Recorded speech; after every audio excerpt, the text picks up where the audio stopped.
맨발로 어떤 땅을 걸어야 될지 궁금하시죠? 맨발로 걷기 좋은 곳을 함께 알아보겠습니다. 마사토길, 황토길, 숲길, 바닷가 모래길, 갯벌 등 가공되지 않은 자연 그대로 흙이라면 어디서나 맨발 걷기는 좋은 곳인데 각각 어떤 특징이 있는지 참고하여 자신에게 알맞는 맨발 걷기 좋은 곳을 선택하셔서 걸으시면 좋겠습니다. 마사토길.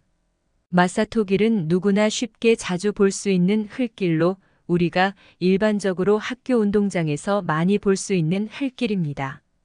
마사토길을 걸으면 알갱이와 작은 자갈들이 발바닥을 지압해주면서 자극을 주는데 이 길은 뇌 자극에 효과적인 길입니다. 그래서 기억력 향상, 치매 예방, 집중력 향상에 도움이 될 수 있습니다. 또한 비가 내려도 미끄러짐 없이 맨발 걷기가 가능하기 때문에 매일매일 쉽게 접할 수 있는 길입니다. 황토길. 황토길은 면역력 증진길이라는 말이 있을 정도로 맨발로 걷는 사람들이 가장 걷기를 원하는 길입니다. 황토는 우수한 천연자원으로 각종 미생물과 유익한 박테리아가 있고 이로 인해 생긴 향균 요소와 박테리아 발효작용이 세포대사 기능을 활성화시켜 면역력 증진에 많은 도움이 됩니다.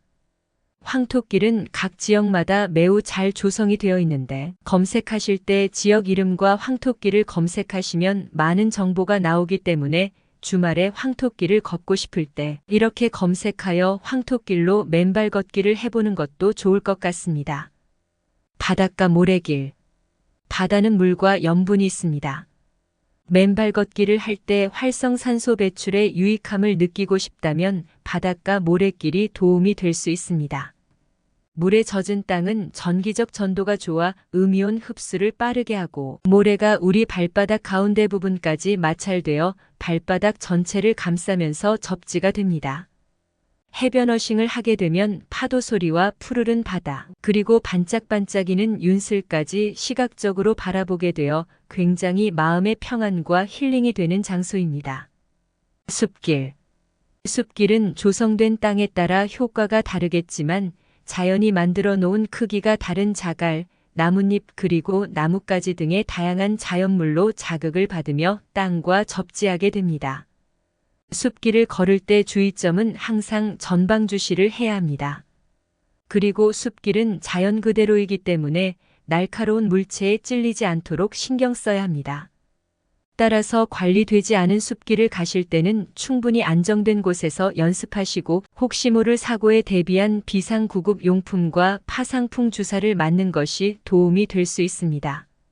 지금까지 살펴보았던 길에 대해 정리한 후에 계속해서 영상으로 맨발 걷기 좋은 장소 소개가 이어지니 참고 부탁드립니다. 화면을 잠시 일시정지 하신 후 정리해 주세요. 맨발 걷기 좋은 장소를 소개합니다. 일반적으로 걷기 좋은 순서대로 정리했으나 개인차나 생활 환경권이 모두 다르므로 각자에게 맞는 방법으로 꾸준하게 하시는 것을 추천드립니다. 첫 번째 추천 장소는 공원입니다. 요즘에는 맨발 걷기가 많이 유명해졌고 공원에서 맨발 걷기를 하는 사람들을 많이 볼 수 있습니다. 그만큼 제일 편하고 눈치 안 보이고 좋은 장소입니다. 공원은 형태에 따라 마사토길, 황토길, 톱밥길, 지압길 등 다양하게 구성이 되어 있습니다. 맨발 걷기 공원을 찾는 방법은 집 주변을 중심으로 제일 가까운 공원부터 흙길이 조성되어 있는지 미리 답사를 하셔서 환경을 체크하셔도 되고 인터넷 지역 카페에 가입하여 맨발 걷기 좋은 장소를 물어보는 게시글을 올린 후에 답글로 공유된 곳을 가시는 것도 방법입니다. 두 번째 추천 장소는 학교 운동장입니다. 학교는 학생들이 학교 생활하는 곳이기 때문에 일반인에게 개방하는 시간이 정해져 있고 학교를 개방하는 문제는 학교가 개별적으로 정하는 부분이기 때문에 어떤 곳은 개방을 하기도 하고 어떤 곳은 개방을 하지 않는 곳도 있습니다. 이용 시간도 정해져 있는 곳이 대다수이기 때문에 해당 학교 홈페이지에 방문하셔서 확인 후 이용하시는 것이 바람직합니다. 학교의 저녁 시간에 가보면 많은 사람들이 걷고 있는 곳도 있고 텅텅 비어 있거나 문이 닫혀 있는 곳도 있으니 저녁 산책 가실 때 유심히 보시는 것도 방법입니다. 세 번째 추천 장소는 황토길입니다. 하지만 집 근처에 황토길이 있다면 가장 첫 번째로 추천합니다.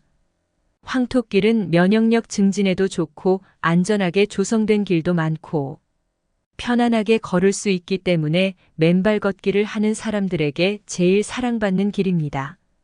하지만 황토길은 비 올 때는 땅이 질퍽해지면서 쉽게 미끄러질 수 있기 때문에 쭉 미끄러져서 넘어지지 않도록 조심해야 함을 꼭 기억해야 합니다.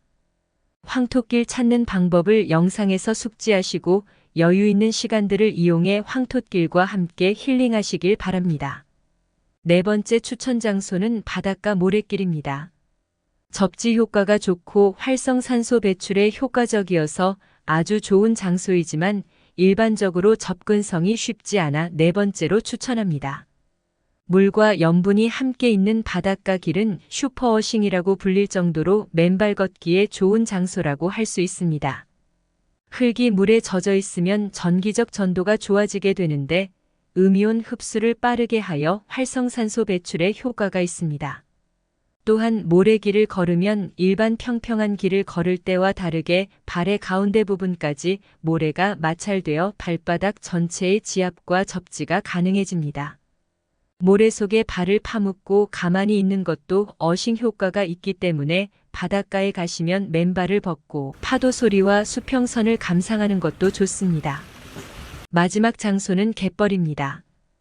갯벌은 수많은 해양 생물과 식물 등이 서식하는 자연 환경 중 하나로 미네랄 성분과 전해질이 많아서 건강에 도움이 되는 효과가 있습니다. 갯벌은 평소 걷는 땅과는 흙의 질감이 다른 땅과 다르게 느껴지기 때문에 색다르게 어싱을 해보고 싶을 때 도전해보는 것도 괜찮을 것 같습니다.